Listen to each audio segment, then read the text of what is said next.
I was all excited to control my little presentation here with my phone, but it's just not letting me. So you guys will have to bear with me walking back and forth and pressing this thing. All right, let's make sure this works. Okay. First of all, guys, thanks for letting us come here. We really appreciate the opportunity to speak to the students in the entrepreneurial courses here at UVU. We'd like to help out in any way we can when it comes to sharing lessons that we've learned throughout our experience doing business and things like that. I want you guys to think about it for a minute. Our economy. What's our economy built on? Our society. What's it built on? Okay? You don't have to answer that. Just think about it for a minute. It's interesting to think that every idea from the chair you're sitting on to the sidewalk you walk on was created or was at one point a brainchild of an entrepreneur, right? When you think of Walmart, you think of Target, you think of really everything our society and economy is built on is the minds of people like yourself, okay? So today I want to talk a little bit about kind of how to start. When we first created Top Blip, I was ecstatic to go into business with my brother Sean. We've always been really competitive, and it gave us an opportunity to kind of compete as a team, in the business world. And one of the lessons we learned throughout this whole process is choosing the right teammates. And so today I just want to go over briefly kind of some bullet points that we feel are important when you're selecting the right teammate. Number one. Real quick, has anybody go ahead. heard of Top Blip? TopBlip.com? So a couple of people have. Yeah, we know you have. A few of you. Well, it's the website we started, and it's all about music. It's social media through music. I know that Cameron needs the mic, but I'll stand closer to him and talk louder. But it's all about social media, combining social media and music. So we'll get more into that, but I just wanted you guys to know a little bit about what we've done. If you went to like Stadium of Fire, for instance, there was the big competition to see who could open up for the Beach Boys, and the winner got $10,000. That was all through our website, Top Blip. So that just gives you a brief background. We'll get more into it as we go, but I just want to make sure that was clear. Okay, so back on to kind of choosing the right team. One of the first things that I and Sean both learned is humility, to recognize your strengths and your weaknesses. A lot of times when you start a business, entrepreneurs typically have that kind of rule-breaking mentality, which is good because that's why you'll succeed. But you need to also be humble enough to recognize your weaknesses and other people's strengths. When Sean and I first started, I'll be honest, I actually thought that I could do probably everything he could do, and he thought the same thing about me. But the truth was, as we evolved in our business, I realized that he could excel a lot better in certain areas than I could. So as you select your team, keep that in mind. Are you humble enough to recognize what you are not able to do that somebody else might be able to? Skill sets. Think about the different skill sets you need to create your idea, okay? A lot of us surround ourselves with people who are kind of like us. And so a lot of times it might be hard to identify what different skill sets one may have over yourself. For example, Sean and I are both great salesmen. So when it came to sales in the company, we had to kind of decide who would be better at it. So different skill sets, a CTO, a CFO, a COO, a CEO, a president, whatever it is, recognize the skill sets in the partners that you want to team up with. And once you can identify those, you can start to build your team. Another really big thing is visionary, okay? You have to be a dreamer.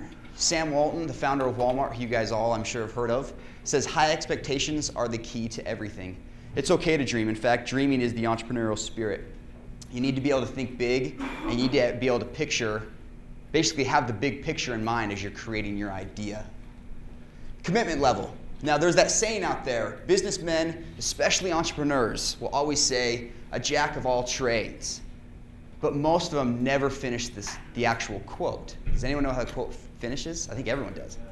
A master of none. So when you're starting an idea and you're choosing a team, can your team commit? I often hear, I'm in this, I'm in that. Everyone's got their hand in some type of cookie jar, which is good, but if you're going to tackle an idea, if this is your first venture, you've got to commit, and your teammates have to commit, because in the end, that saying will become true. You will be a jack of all trades, but you will, in the end, not master any of them.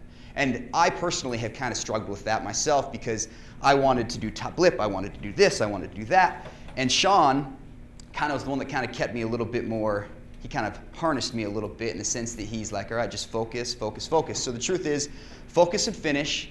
If it's not going to work out, then that's okay. But focus, give your idea every chance to succeed. The last thing here is one thing that we've learned is ideas. Everyone has ideas. I bet you everyone in this room has a billion-dollar idea. I would really venture to say that there's probably a couple billion-dollar ideas in here. They're not hard to come by is the thing. Great ideas are a dime a dozen. What it takes, though, is a good team. You can take a phenomenal idea and throw it together with a C-like team, it'll probably fail. But if you take an okay idea, put it together with an all-star team, you're going to be more likely to succeed. So keep that in mind as you guys are selecting teammates, because it really does help in beginning your business. Prior to even thinking of presenting some type of idea, you want to make sure you know who you're going to team up with. And then one thing that Sean would add, and that I would add as well, and it's kind of a silly phrase. We got this from a friend of ours who's an executive over at Newskin. Could you marry that person? Think about it. I mean, obviously not literally, but figuratively, could you actually be with that person every day? Could you handle a phone call at midnight? He calls me all the time. A lot of times it's at midnight. Sometimes it's at 1 in the morning. Sometimes it's at, right when I'm sitting down dinner with my family. And can you handle that? Can you be okay with that type of, and to aggression? Go further into that, again, I know that my standard issue for the camera, I apologize, I can't see this, but, it's more of, I was actually just, my roommate Rich is here, but I was just talking to him before we came, and really what it comes down to is you think about how much time you're going to spend with your partners and how much trust needs to be involved. And if you have to, or actually no, it wasn't Rich, it was Matt, sorry. You're probably wondering what I'm talking about over there. It was, but anyway, I mean, if you don't have that love and that trust for that person, you really just don't want to go into business with that person, because even though they may be super talented and you think that they could help you become really rich or whatever, your goal is, if you don't have a true trust in that person and really love that person and enjoy your time with them, you're gonna end up being miserable. You'll probably end up butting heads, and it'll end up killing the company. So make sure that whatever partners you choose, you really could quote unquote marry them, because that's essentially what you're doing. Okay, so the next step, guys, is choosing the idea. Like I said, a lot of us have ideas. The key to an idea is execution. So like I said earlier, all of us have great ideas, but what sets you guys apart is, can you execute on your idea, okay? So Sean and I have the same mindset. What's your passion, okay? What are you guys passionate about? I take the Jack Dorsey approach. I'm passionate about innovation. Do you guys know who Jack Dorsey is? Raise your hands. Nobody. Okay, Jack Dorsey is Twitter. Yeah. He's the founder of Twitter and the founder and CEO of Square. So he's You know what Square is? Yeah, the app. He founded Twitter and Square, so he's a genius. He's a very smart guy. He's worth about he's just over $1 billion. The man rides the bus every morning to downtown San Francisco to work. And you think, why? He's worth $1 billion. He should be flying his helicopter in, driving his Ferrari in. But the reason he does it is because he wants to be among society. He wants to be in the community because he wants to see what problems the society faces that he could solve. I love that approach. That's my personal approach. A lot of my ideas are based on a potential problem that society has that society may not even know they have or even recognize. And a lot of times those are the ideas that are the best, are the ones that you're solving a problem that people are like, man, why didn't someone think of this 20 years ago? Those are the ideas that are successful, okay?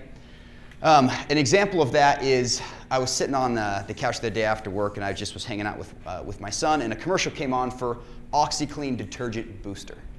And I just thought, well, okay, it just boosts your detergent. So you stick it in your dishwasher with your other detergent, and it's supposed to basically get rid of that sticky, gray film on your glass. I mean, maybe my wife doesn't like that. I never really noticed if my glasses were dirty. But the truth is they made a product based on an issue that really wasn't even an issue, because the prior detergent cleaned your glasses just fine. It just didn't maybe get rid of that gray film. So that's a good example of a problem or a product that was created based on a problem that society really wasn't all that concerned about or aware of. That's become $1 million product. Okay, the second thing is scalability. Can you scale your idea? Everyone knows what scalability is, right? I hear that word all the time, and sometimes people use it out of context. I just want to make sure everyone knows kind of what it means. can you show that your idea can grow? Does somebody want to explain that in their own words what scalability is? Anybody want to take a stab at it? Go ahead. Scalability basically means you start with your small business, you figure out how to make the operation work and do it in a way that it can be duplicated and expanded out and not lose the integrity of the company. Yeah. So I mean, you take, you could say a really simple method would be, okay, we have this product, it costs us $2 to make it, and we are confident we can sell it for $5.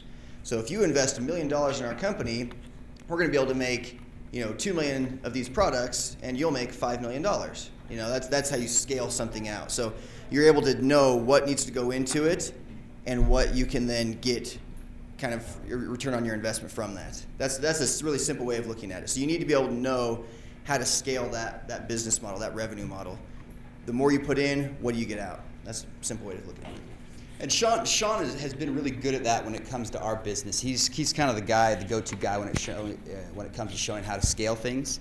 And you have to do your due diligence. You've got to back it up with history. Well, find out who your target market is, who are your competitors. Get some history and some statistics around how your company can scale. And if you guys can show something that's scalable and you can present it in a way that it actually makes sense, your idea is going to have a chance to get some legs. You'll probably get some money from somebody, or you'll probably be able to convince somebody to buy a product. Truth is, if you can show that it's scalable, you can give your idea a chance to actually succeed. Okay? Last thing here, the second to last thing here is give your idea every chance to succeed. But there is a quote out there that I learned a long time ago. If it's going to fail, fail quickly. Now, why do you guys think that? I mean, that seems kind of almost like a quitter's attitude. But why do you think that would be important? If it's going to fail, fail quickly. You back there. Say, don't hold on to it. If it just keeps failing, just don't keep trying. Yeah. If there's a ship sinking, I mean, yeah, if you're the captain, go down with the ship, not in business. Okay? Don't do that. If it's going down, guys, don't hang on to it. Okay? But the reason what I process that as is if it's going to fail, fail quickly because your time is worth more than a sinking ship. So if you've got something great to move on to, by all means do it, because there's plenty of innovative minds out there that you don't ever want to be left behind. Yeah, go ahead. Like a dog chasing his tail. Yeah. In the words of Kramer, it's not going to happen. It's not going to happen. Okay? Go ahead. That could kind of go both ways, though, right? Because I mean, you look at like Tom says in the light bulb. It's like he just failed, so they actually give up. You know what I mean? Mm-hmm. Yeah, that's what we're going to get into next here. So You're right. You know what I mean? Yeah.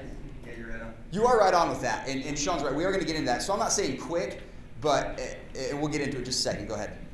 I completely agree on the same token. How much money Tom says. I mean, it's way important. Oh, yeah. You guys are okay. Yeah. Sure. So the last thing is pivoting. Patents and all this, right? Yeah, dang it, man. So what I mean by this bullet point here is give it every possible chance to succeed. Thomas Edison, just because you failed doesn't mean that there isn't a way your business can pivot. Go ahead. I think what you're trying to say there's a great book that I would highly recommend. Nail it, then scale it. And it talks about if you're going to start a company, you want to do it quickly, and you want to see if it's going to be successful before you invest $100,000 in it. So fail when you're not putting your entire life savings in, so that you can start another one if that was not going to succeed. And that's the point. Yeah. You're not putting all your eggs in one basket. Exactly. Yeah. Last thing here is pivoting. So this kind of responds to your question there. Thomas Edison, he didn't quit, but his methods may have failed, but he was still pivoting his idea of how to create the light bulb. Yes, go ahead. Well, I was just going to say, a lot of the differences, I'd recommend that book too, Nail and Scale. The difference is there was no question that Thomas Edison had that there was a market for the light bulb. Mm-hmm. There was absolutely a market. The only question was, could he build it, and could he build it efficiently? And if you have that kind of technical problem, I think that's what technical people like myself love to go after. But if you have a product where it's a questionable market, you don't know if anybody's going to buy it, it doesn't matter how much development you spend on it. Yeah. It's going to be a waste of time because in the end, nobody wants it. Yeah. Or not enough people want it. Sure. Yeah. So that's actually a really good point when it comes to scalability. You might be able to, my example of $2, $5, give us $1 million, we make $2 million of them, and we get $5 million, $3 million profit, right? Well, that's great if you can sell all 2 million of those items, right? So you got to know your market, and you got to know that there's a space in that market for you. So what I mean, does anyone know what pivot in a business means? I'll give you guys an example real quick. So when we started Top Blip, it is not what it is when we started it 2 years ago. So our initial idea, quote unquote, like Thomas Edison, failed. But we didn't give up because the business, we knew that there was still a market, so we had to pivot our ideas. Basically, we had to change directions with something that we felt could be the new direction of the company, which you have to be willing to do in business. A lot of times we get an idea so stuck in our head, we feel like it's so good that we're not willing to deviate at all from its initial, model, and that's why businesses often fail. And so you can pivot all the time in a business. OxyClean today could become something completely different, but they don't have to because they're selling a product. So pivoting just means be willing to deviate or to try something different to succeed. And I think Thomas Edison is probably a really good example of that. And so Sean is going to go into kind of how, okay. He's going to talk about how we kind of pivoted our business. Yeah, so what he was saying there is, figure this thing out here. So when we first had the idea, we would have little think tank sessions, You guys know what a think tank is? You just get together and you discuss ideas with friends or potential business partners. And so we did sales. I'm sure everybody knows about Vivint and Pinnacle and all these other companies around. We did that for 5 years with Pinnacle Security, and so we would always just be thinking what can we do to get out of this, And so we just sit down and have brainstorming sessions, and so he had this idea about basically American Idol online. That was kind of the initial idea. So we kind of looked at how many people were watching American Idol every week, and then we saw that The Voice had come out. X Factor was doing well at the time over in England, and they were bringing it to the States, and So You Think You Can Dance was a big one. There was all these reality TV shows based around entertainment. And so we, sorry, distracted. So we kind of thought that there was a space for that online. The music and the online worlds hadn't really come together quite like they should. And Justin Bieber's movie came out, and everyone's like, oh, he got discovered on YouTube. I need to upload my videos to YouTube. And so we thought, man, there is such a space for this online. There's no websites dedicated to music discovery, in that type of way. So the initial idea was, this is a true story. I had applied for this thing in Australia. It was called The Greatest Job in the World, and they had everybody upload a video of themselves. It was a minute long, and the winner was going to get to live on this island in Australia. They were going to pay $150,000 for 6 months, and you would be the island caretaker, okay? And really what that meant was you were just going to do all the cool touristy stuff on the island, do all the adventure stuff, and promote tourism to Queensland. And they would kind of use you as the face of the tourism for Queensland. This is when Sean was finding himself.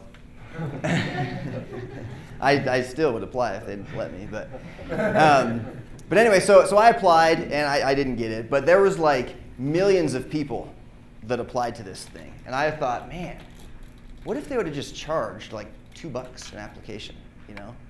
They could have made a ton of money just in the application fees. I would have paid $2. Maybe, I don't know how many people applied. I know it was in the millions. I don't think it reached 10 million, so we'll say somewhere in the single-digit millions. And I just remember thinking to myself, man, they could have made so much money. So this is all coming back to pivoting. So our initial idea was, hey, let's just say there's a $10,000 cash prize for a singing competition. The winner gets $10,000. We'll charge people $3 to enter. We'll see if we can get 1 million people to enter. We'll make $3 million. It was just this vague, kind of taking his idea, combining it with this Australia thing that I had done in hopes that we would make a lot of money. Well, literally 2 days before we launched, we were we should just make it free to upload. Let's not charge people to upload. What if nobody wants to do it? Let's lower the cash prize. Let's play it a little bit safer, So we lowered the cash prize down to $2,500, okay? And we made it free to upload. Well, I'm glad we did because we didn't get near the number of uploads that we were expecting, to be quite honest. And but the company started going. So we're like, okay, this is working. We're getting people to upload the hits to the site were going up. So that first competition came and went, and I remember it was actually on his birthday, which is on, how's it going? It was on Monday. It's Monday, whatever. It's October 8th. I don't know what day of the week it's going to be, but it was on his birthday. We were in Disneyland with our niece. So our niece lives out in Southern California, so we were out there for actually her birthday, and but it happened to be on his birthday. That's kind of ironic. But anyway, so we're at Disneyland, and it was the semifinal round. So basically, how the competitions work that we do is you have so much time to enter a contest, get as many views and likes and stuff like that as you can on the website. The top videos go into a big bracket, kind of like March Madness. Anybody follow March Madness for basketball? Right? Hopefully you all do. Everyone's filled out a bracket. So we are kind of trying to combine our love for sports with this whole idea of music competition. So the top videos go into a big bracket and they compete head to head. So each round it's like you're up against a new opponent and the votes go back to 0 and you got to beat that guy, and then if you beat him you go to the next one. And anyway, so in the semifinal round, we had two YouTube sensations going at it. We ended up getting I can't remember the number. It was 130,000 visitors to the website that day. Okay, it was a lot. And we were just like, we did it, we're rich, We thought we were just going to take off from there. And but what was sad for us to see is that the second that round ended, and the second that competition ended, well, the traffic went way down because there wasn't really anything that we were offering on the website for people to keep coming back. So people were getting these links on their Facebook, and they were seeing, hey, go vote for me. I'm in this competition on toplip.com. So you've probably seen those before for different things, and if you're nice, you click on it, you go vote for your friend, and what do? You go probably straight back to Facebook, right? Or back to Twitter, or wherever you saw the link, you go back to that. And so we kind of realized, okay, we need to do something to get people sticking here. And so we've honestly been working on that for a year, so we haven't given up. And I'm about to show you what we've come up with. We just submitted it to the Apple App Store last night. But so we started to evolve the competitions even, though. So we thought, okay, he saw this thing with Stadium of Fire. They were doing a competition to open for Brad Paisley. So this was a year and a half ago. And theirs was already going. So we contacted them and said, hey, this is what we do. We'd love to run your competition for you. Well, that's really all it took was a phone call. We went and met with them, and before we even left the building, they were like, yeah, you guys are on for next year. So that's how we got the Beach Boys. Well, we didn't get the Beach Boys, they got them. But that's how we got to be in that competition. So from there, we thought, why don't we do this all the time? Why don't we just always do competitions where the winner gets to open for somebody at a concert? That's way cooler. It saves us money. And anyway, so we started doing that. So we contacted, do you guys know who Andy Grammer is? Andy Grammer, you got to keep your head up, Fine by Me. He's pretty big on the radio. He's newer, so his name's not as out there. But he was somebody that we could afford. So we paid for him to come and do a concert in Salt Lake. And we ran a competition locally here in Utah for the winner would open for Andy Grammer up in Salt Lake. And we ended up getting, it wasn't a ton, but we had 300 and something people that entered the contest, which is quite a few, we thought, for the state of Utah. But we were getting 700 tweets a day about us, which before we had been getting maybe 100, if that. And so we were starting to see more activity on Twitter. Our Facebook likes were skyrocketing. We were getting an average of about 35,000 unique visitors per day. And they were all from the state of Utah. So we thought, okay, this is really working. We need to do this everywhere. So it turned out really well with Andy Grammer there. He had us do his entire tour. And from there, it's just kind of snowballed into these massive online contests to open for different artists at different venues around the country. And it's been really, really cool. We started doing cover contests because he does all of our artist relations stuff. So I was like, dude, you got to get us bigger bands. You got to get us bigger bands. So he's calling Maroon 5 and all these different people. And they're just saying, we don't want to have one of your people open for us because we don't know who's going to win. If they suck, it makes us look bad, and it's too big of a venue to have some amateur. And so we thought to ourselves, let's do something else to get Maroon 5 to say yes, so that they're talking about us on their Facebook and on their Twitter. And so we said, okay, how about we do a cover contest? You guys pick a song that you want to push, in social media, and we'll do a different type of contest. The winner gets a Skype call with you, or Actually, with this that one, particular contest, yeah. I was on the phone. I just got off a cruise with my wife, and it was very fresh in my mind. So we were on the cruise, and Adam Levine was like on every channel. And so my wife ended up watching that when she actually paid attention to me. So I remember I was on the phone with Maroon 5, and I just kind of had the thought. I said, let's just give away a cruise to the winner. And you know, he chose some selective words in his excitement. I said, are you kidding me? And I said, yeah, let's just give away a cruise. So that's kind of how we got them to just agree to do business with us. I said, let's give away a cruise, and they just agreed to it. So that's kind of how the whole relationship started with Maroon 5 and kind of convincing them to do something other than what our standard platform was, which was getting someone to open up for them. Yeah, and so we ended up doing a contest with Maroon 5. It was huge. And they're talking about us on their Facebook. He's actually still to this day an admin on Maroon 5's Facebook, so he could like go and put whatever he wants, and 12 million people see it on Facebook. 13 million now, but we're a little worried about the legal ramifications of that. But so we found a way to get the big names to say yes to us now, right? So, you know, they came out with it was their 10th anniversary for their album Songs About Jane, which was their first album that kind of made them big, and we did the cover contest there. Well, then we started thinking, okay, we don't really care who's big name-wise. You know, like he said Sum 41. Who here has heard of Sum 41? Okay, I'm the idiot then. I've never heard of this. Okay, I'm the idiot. Give me another one then. Sarah Bareilles. Who's heard of Sarah Bareilles? Not as bad ones who don't use those. No, that's a good one. That's about less than half, I'd say. How about Parachute? Okay, I guess we're all I should have used those names instead of Andy Grammer. But anyway, so we started getting these bigger names, and he was really smart. He was focusing on who has a really large Facebook following, who has a really large Twitter following.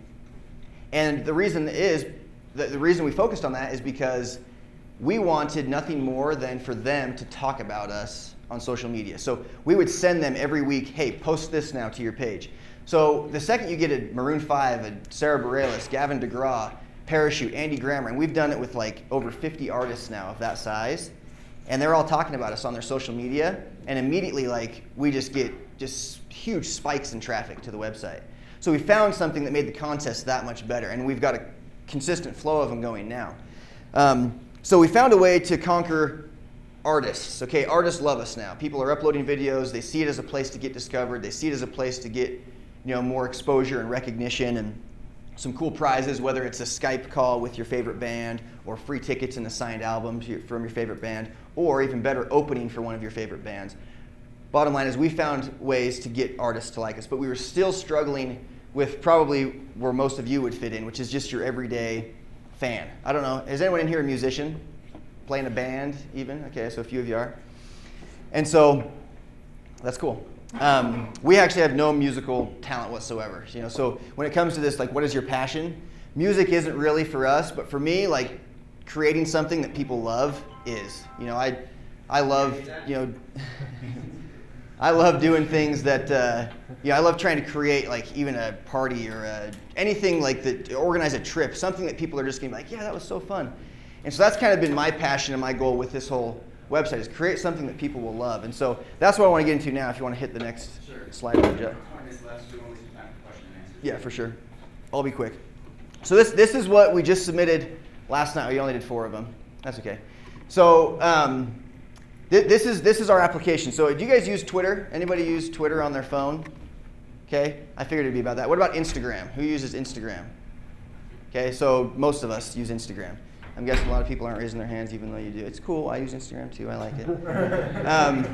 Okay, so this is what we've come up with. We decided to create a social media tool completely based around music. And so we've gone out. Actually, he hasn't gone yet, but we're going on Tuesday. He's coming with me it's called the San Francisco Music Tech. It's just a convention or a summit that they do every 6 months in San Francisco with all these techie companies in the music space. And when we were out there, the first time I went, I met a company called Lyric Find. It's just a cool networking opportunity with a lot of people in our same industry. And anyway, these people, they license the lyrics to songs, any song you can think of.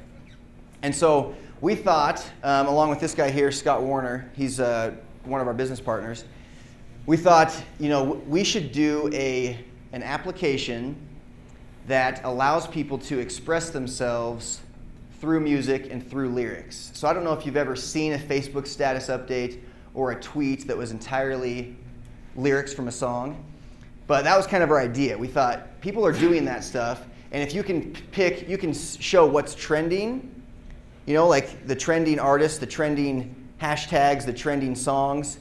There could be a really, really cool thing here.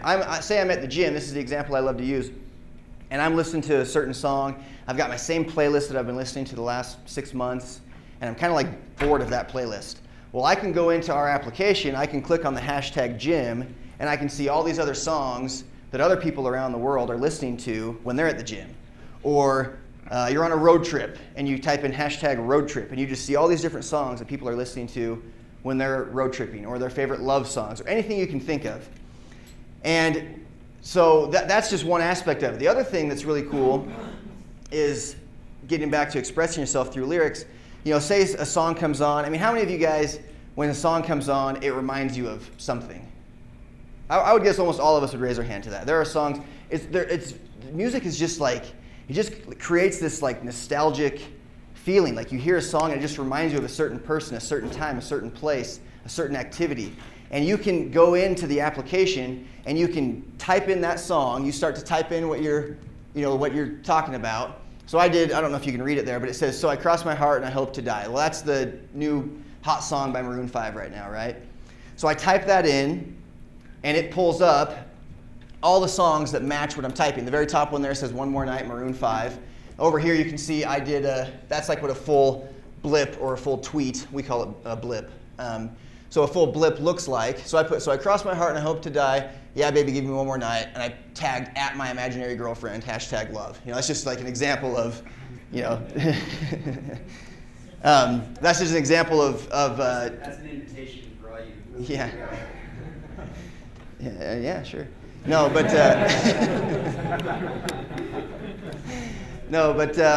but I mean, you can just see how it works, right? So you can tag a person, you can send the blip to Twitter, you can send it to your Facebook, just like on Instagram we have that little toggle button where you flip it over to send to Twitter or Instagram, or to Twitter or Facebook. Same thing on this. So say I've got a Top Blip account, but you don't, but I want to tag you in, one of our, you're my high school buddy, and it's one of our, not to date myself, but like Mo Money, Mo Problems was big when I was in high school, right? And what, are you kidding me? Mo Money, Mo Problems? Okay, yeah, thank you. Mace, Notorious B.I.G. Anyway. So I tag like my friend, Mo Money, Mo Problems, blah, blah, blah, whatever, hashtag high school, tag him, and I send it to my Twitter. Even if he doesn't have a Top Blip account, I can tag his Twitter name, send it to my Twitter, and he'll get a notification within his Twitter telling him that he's been tagged in this tweet, but it has a link back to our website to that exact blip where he can then preview and purchase the song if he wants to. So you can listen to a 30-second blurb of it, and you can purchase it. Go ahead.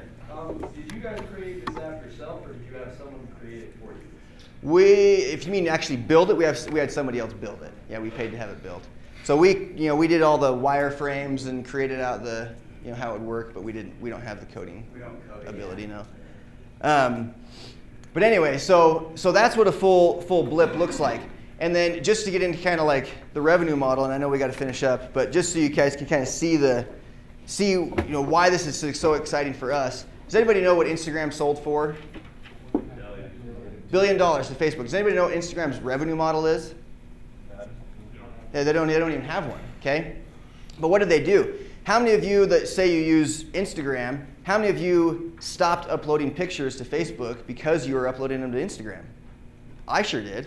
I was like, why would I'm not going to upload it to both places, and even if I want to, I can just flip the send button, And so Facebook saw this basically as nothing more than a thorn in their side. They're like, Instagram's like stealing all of our thunder, like they're getting 5 million pictures a day going to them that should be coming to us, and that's killing our revenue because there's not as many page views, not as many advertisements showing on the side. And so Facebook just said, we got to get rid of them, so let's just buy them for $1 billion and then it's ours. So I'm sure Facebook will find a way to ruin Instagram with time, but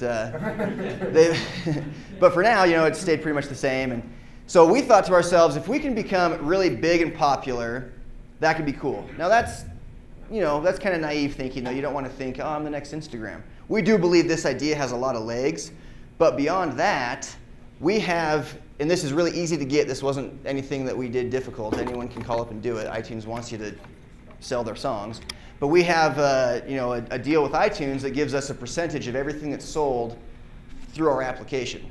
So like Shazam, for instance, you guys know what Shazam is? You tag songs, you listen to the song, and it tells you what it is. They have like about a 9% conversion rate. So for every 100 times people are tagging a song on Shazam, 9 of those are getting downloaded, and they get a cut of that. So we did the math, and we have to pay for the lyrics, but then we get paid for the iTunes sales. So we did all this math, we scaled it out as we were talking about, and we found that if we can get about half of what Shazam gets, if we can have about a 4.5% conversion rate between searches of songs and purchases of songs, I'll spare you the numbers, but it'll be really big. And so for us, it was like, let's do it, because not only does this have Instagram type potential in our opinions to be really, really virally popular, but it has a revenue model attached directly to it from day one that'll make us that much more appealing to investors and to potential buyers. So, and then the last thing, just to again explain what we're going with this. You guys ever seen, for those of you that use Twitter, have you seen like the promoted tweets, promoted trends, promoted accounts? You ever notice that stuff? Well, last year, 2011, Twitter made $121 million off of just promoted trends, promoted tweets, promoted accounts. So we thought to ourselves, okay, we could do that same thing for promoting a song, promoting an artist. So we say, hey, Maroon 5, we've got 10 million users that are using the application. You've got this new song coming out. We'll put it to the top of our trending list, which will be seen by the whole world. You just pay us X amount of dollars. So there's a whole slew of different things we can do with the application as far as revenue model goes. Those are just a couple of the big ones that we're excited to share with people. But anyway, sorry, I was long-winded there. No, you're good. He talks a lot. Just teasing. Yeah, so to answer your question about the whole pivoting thing, this was our pivot. As you guys can tell, it had literally nothing to do with our original idea. Nothing to do with it. And so this is the idea that basically gave us the legs to raise more money at a great valuation, and it kind of gives the confidence of some people that we believe can take the app to the next level. So with that being said, we've got, how much time do we have left, Isaac? We can go through the last 10 minutes. 10 minutes. Let's just go question and answer. I mean, you guys have heard enough about what we do. I'm sure you guys have some questions. Go ahead. Is this just going to be on iPhone, or is it going to be released on Android? We're going to go iOS first. We're developing the Android right now, but iOS was submitted last night. So in like 9 to 14 days, it'll be live in the App Store. It's a free application to download. You go iOS first. If you guys think about developing an app, personal opinion, I'd go iOS first because, I mean, the tech world is Apple as much as you Android people don't want to admit it really is. And so a good way to kind of get your idea, see if it's actually going to stick. If it's going to stick, you want it to stick with Apple first, and then you can really anything that Apple does, Android is going to follow right behind. Yeah, go ahead. Did you guys get the name Top Lip? That's Sean's thing. I think he thought it up. Snowboard. I spent the day just snowboarding up the canyons, just thinking. We were coming up with like really descriptive, lame names, like bediscoveredonline.com. And I was just like, that's just stupid, like no one's gonna like that. So I started thinking of like the made up. I was just thinking of like really popular websites, so Twitter, Google, Yahoo. I was like, these are just like made up words that people are making popular. So I started thinking of like a catchphrase, and I'm not saying the name's genius, but we wanted blip.com, but it was taken, and we offered to buy it, and the guy said no. So. But I, so I started thinking like, what's like our whole, what are we, And I came up with this phrase of like, make a blip on the world's entertainment radar. So a blip on a radar is like, it's, you know what that is, right? It just shows you something that's being discovered that wasn't before detected on the radar. So we thought to ourselves, well, that's kind of what we're all about, is like, being discovered where you were previously like unknown. Now you're like, making us blip on the entertainment radar. So we just did that. Someone else had a hand back there. Yeah, buddy. Did you guys go to venture capitalists, or how did you get funding? So for your stuff? we actually, bootstrapped, as you guys know what I mean. That's a very common term in the entrepreneurial world, which means basically use your own money. We did that because we were fairly successful prior in sales, so we had a little savings we could kind of spend. So that's kind of how we started. From there, as we started to grow and become a little bit bigger, we had angel groups come to us saying, hey, you know, come pitch to us or whatever. And it was really a good opportunity. If I actually suggest if you do have some angel groups like the Utah Angels, Park City Angels, Olympus Angels, if you're invited to go pitch, I'd do it just to go kind of cut your teeth, get your feet wet on what it's like to be in front of, you know, a bunch of people that think they're important or are important. And you know, maybe they can show some holes in your model. That's a really good thing. So it kind of went that route. So in other words, yes, we pitched to, I don't remember who asked, we pitched to VCs all over the state, and to be quite frank, everybody said no. And they did. But they said no. Yeah, they said no when we first kind of had the idea. We've actually never pitched this because we had a group of angels come on before we even needed to pitch the application. So from there, it was just kind of angel money. But and just a kind of a motivational thing is, just like this guy was saying with Thomas Edison, you know, we had done sales. I mean, we know you get 10 no's for every one yes, but that one yes makes it all worth it. So, you know, we just kept going and going and going. It's a numbers game, yeah. And, you know, we eventually did get to a group of people that we've raised quite a bit now. And it's, you know, but it took probably a dozen no's before we got that first yes. But that one yes has snowballed into like 7 or 8 more yeses. So. Someone else had a hand? I think it was, go ahead.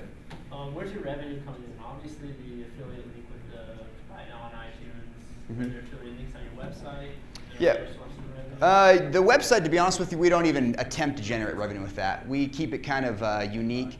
We want to keep it kind of clear of any type of ads or anything like that. So the application is primarily where that revenue comes in from. We've got, you know, feature your video on our homepage. You know, we have a ticketing system because we do a lot of concerts around the country, and so our users can buy tickets directly through Top Blip to the shows. Those are simple examples, but like Sean said, what's really scalable for the money is the application itself. That's where most of our money's come on board. We do have some ads on the website, but they're minimal. Some bands will pay to have us do a contest for them. But for the most part, right now, our whole goal is to make this thing more and more popular. And you know, luckily we have received investment that allows us to do that, so where we've actually kind of gotten rid of a lot of the ads and gotten rid of a lot of the things that we think would clutter. You know, we thought about doing the entry fee. We thought, no, why not just make it bigger and cooler and more popular and trendy, and hopes that, you know, it'll lead to the application generating a lot of money. That's what we're focused on. Adam, what's up, man? Have you guys been happy with the amount of equity you've been able to retain, or have you found that you had to give away chunks of it along the way to get where you're at? That's a really good question. I'll let him answer for himself, and then I'll go. Well, we have, I think, probably the same mentality. I think it was important for us to kind of maintain the control in the beginning, which we were very successful at doing. But then as bigger players came on board, again, it goes back to the first bullet point I showed you guys. We had to kind of humble ourselves and recognize where our strengths were and where our weaknesses were. And so when we brought on teammates or investors, to be honest, they just had some strengths that we didn't have. And so we had to you know, give up some equity, probably more than I would have liked. But I mean, I'd rather have 10% of $1 billion than 10% of $100 million. So basically, it goes. Yeah, I mean, I'm very happy with it, but you have to be willing to part with equity to definitely the right partners. And so you need to recognize what they bring to the table that you potentially can't bring for yourself. Yeah, just the example he was giving, I think you worded it a little bit off, but you can cling to all 100%, and maybe you yourself are capable of making it worth $1 million company, right? It's $1 million, you own 100%, you have all the control. But what if you can bring in a teammate that can make it worth $100 million, but you have to own 50%? You're like, oh, I own 50%, it's my company. Well, guess what? You now have $50 million instead of $20 million because that teammate was that much of an asset to you. Does that make sense? So you gotta, when people offer you money, you gotta think to yourself, what do they bring beyond this money? Because if they don't bring extra connections or skill sets or, you know, things that you need for the company to grow, then you should probably say no to their money and wait till you find the right money. Because there is smart money out there. There really is. You know what's I saw another hand over there. No one? Go ahead. Who do you guys see as direct competitors? With the application itself, I don't know, Sean, you can answer that. Yeah. Sean's the app guy. He's worked on it primarily more than there's myself. a lot of stuff similar to what we do, but nothing quite like it. And actually, if you've seen something like that, I'd love to talk to you. And I left cards, by the way, at the tables if you guys want to grab them. But Spotify can very easily, do something like what we're doing. Luckily, they aren't yet. Twitter could do something like what we're doing. The good news is this lyric company that licenses all the lyrics, we actually gave them equity in our company. So we partnered with them to make sure that they wouldn't go and compete with us against, somebody else. And so there's really only one other lyric company as big as them that could potentially be a competitor. Because otherwise, Twitter or Facebook or Google or whoever wants to try and compete, Apple, iTunes could do this obviously since we're using this stuff. But they would have to then go create their own lyrics database, which would take them a while, a lot of money, and they'd probably just prefer to buy us before they do that. And the company LyricFind, just a quick history on them, because I know we're out of time, is the reason they were the right partners because they service all of the lyrics that Shazam has on their application. So if you go to Shazam and you click lyrics after you tag a song, they'll say at the bottom, powered by LyricFind. So we're thinking they are probably the best partner that we could have because one, they have a reputable name, and two, they obviously can handle large volume. So, any other questions before we finish up? Isaac? Hey, thank you guys. We really appreciate the time.